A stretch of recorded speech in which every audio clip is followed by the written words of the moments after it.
สบายดี FC สองทางไฮแนลทุกคนเนาะมื้อนี้สิพาเบิ่ง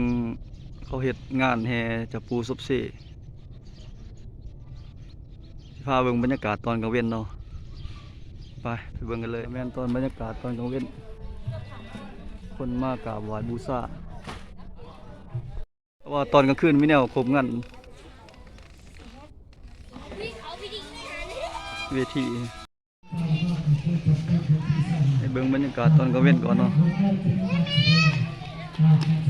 งานเฉลิมฉลองจับปูเจ้าญาซุบเซ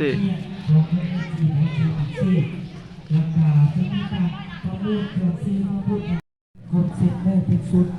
150,000 กีบเนาะสามารถติดต่อเราทุกคนเนาะตอนแรกเราจังมาเบิ่งกันใหม่เนาะบรรยากาศตอนแรกมันเป็นแนวใด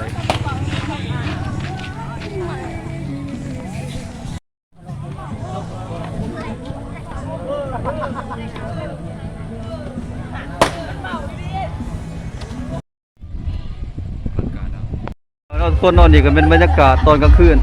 มีฟอนนักเรียนมาฟอนให้เบิ่งบรรยากาศ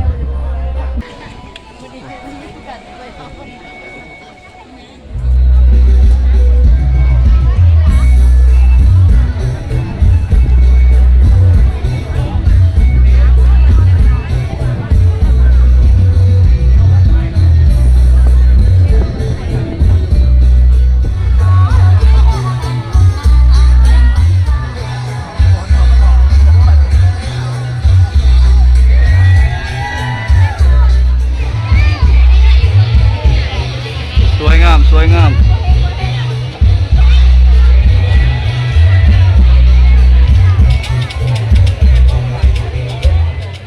มืออื่นเวลามีลำเลือง